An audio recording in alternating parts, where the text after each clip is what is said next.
The Big Small Business Show is made possible by the South African Institute of Chartered Accountants.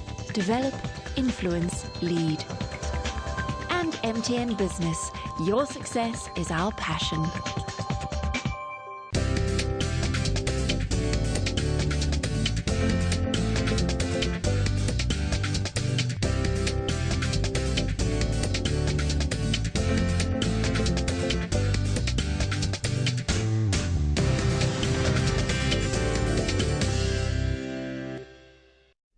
Hello and welcome to the Big Small Business Show. I'm Katle Khomsomi. And I'm Alon Ray, CEO, that's Chief Excitement Officer at Race Corp. Up first today, we welcome back Callie van der Merwe, founding partner of Design Partnership. As a specialist retail and hospitality design agency, they're constantly identifying new ways to add greater value to their clients, most notably by thinking and designing inside the box. I'm looking forward to catching up with Callie. Later on in the program, Sazini Mujabelo from Hand in Hand joins us to talk about the funding opportunities they offer to marginalized people in rural and peri-urban areas. Now, the panel's guest today is Shiona Harris of Innovative Glass Design. This company manufactures all types of trophies in the mediums of glass, crystal, metals, and even wood. Now, Shiona once advised from the panel on how to engage in a new management style that will allow her to be less hands-on. Callie van der Merwe is the CEO and founding partner of Design Partnership, established in 1994. Together with partners Adrian Morris and Yatish Nasi, the company specializes in user-centric retail and hospitality design. Callie is especially proud of the work they currently do for Nando's, as he feels it embraces their ethos, which is to deliver beyond design. They've just completed their first Nando store in Parktown. So without further ado, let's have a look at where this business was last year. Design Partnership is a design, project management and construction company that provides solutions to retailers and corporates who are looking to develop their physical working space. The design is not only to satisfy the business owners, but to ultimately satisfy the customers who are the end users of the space. We're a retail design company, but our focus is what they call user-centric design, or we call it user-centric design. We started in Port Elizabeth after finishing architecture school, me and one partner from my lounge, and we realized quite soon that there was no market there for us or what we wanted to do. And we moved up to Gauteng, more specifically Pretoria. I don't know why, it's a bit of a mystery, but we ended up there 20 years ago. And then about 3-4 years ago we said, look, we needed to get closer to where the core market was at, where our clients were at.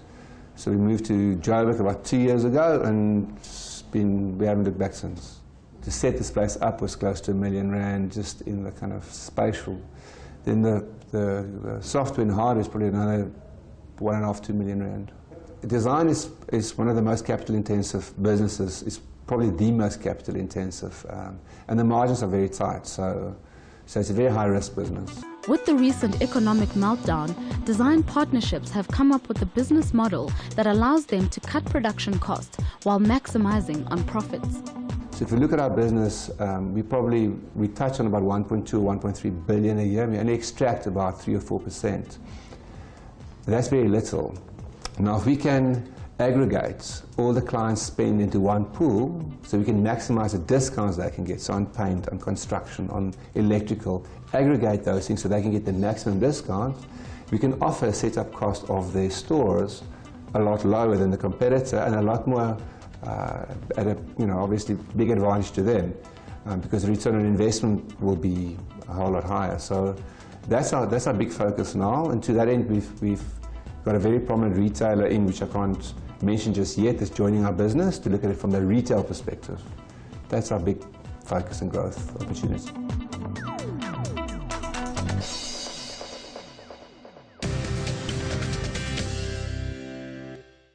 Callie, welcome. Thank you for having me. So what's happened since that insert a year ago? So the major focus was on the aggregation, because it's probably the most, or the area we could affect the most. It's difficult to measure design. So we've done a lot of work on that. We've had success with that. So we've had a lot of clients coming on board after they saw the numbers. Some of those numbers affected by as much as 20% by aggregating, collating accounts across paints and boards and lighting and so forth. And that's been very good for us. In addition to that, we've gone and we've established a very successful construction wing. The major concern or the problem with turning stores around very quickly was that we couldn't affect the white shell or the white box fast enough.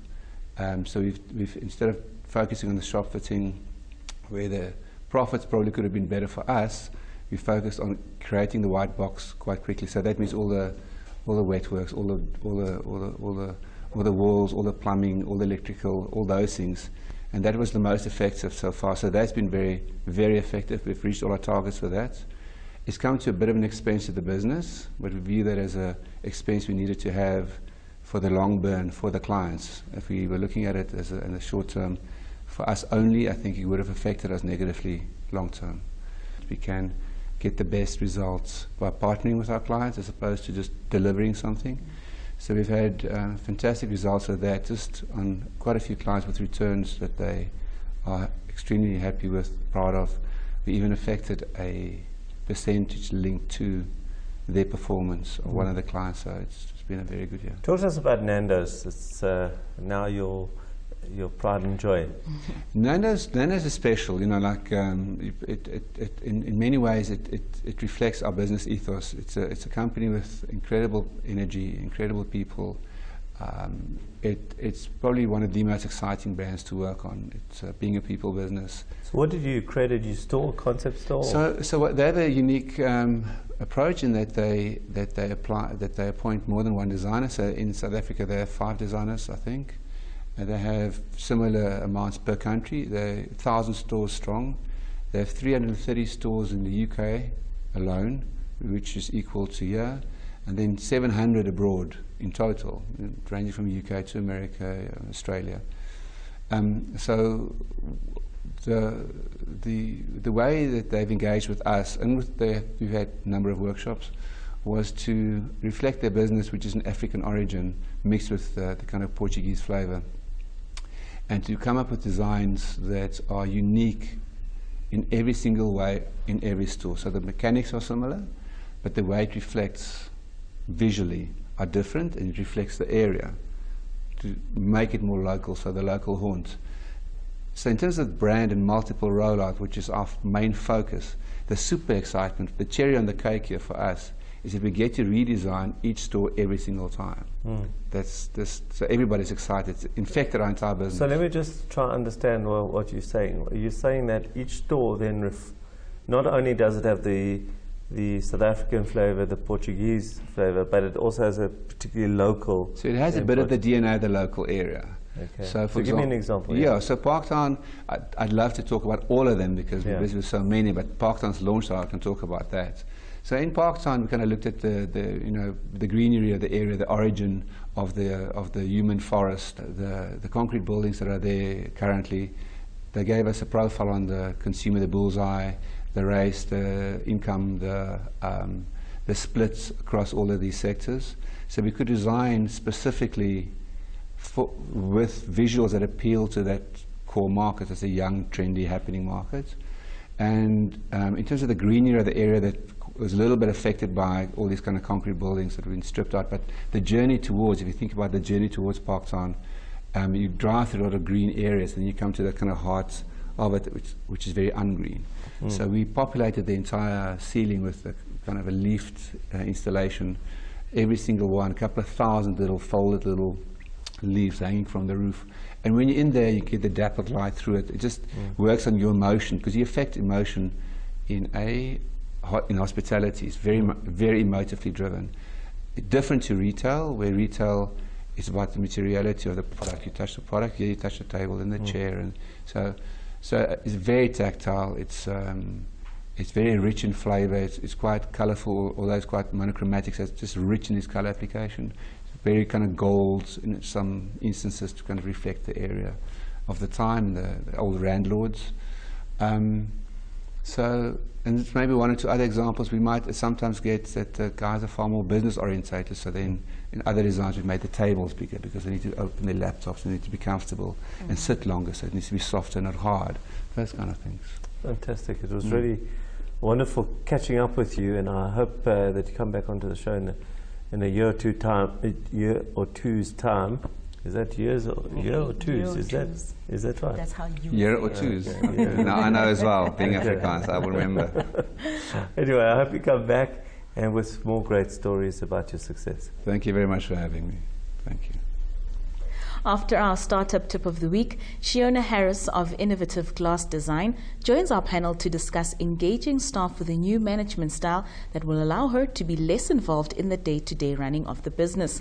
Alon, Kumaran and Mona Lisa will be right back.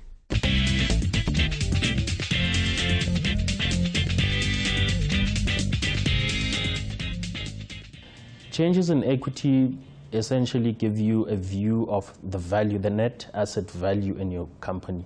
Equity is essentially your assets, less your liabilities, and it essentially gives you, a view of whether or not the business has been making profits and whether or not there's value in investing in your business.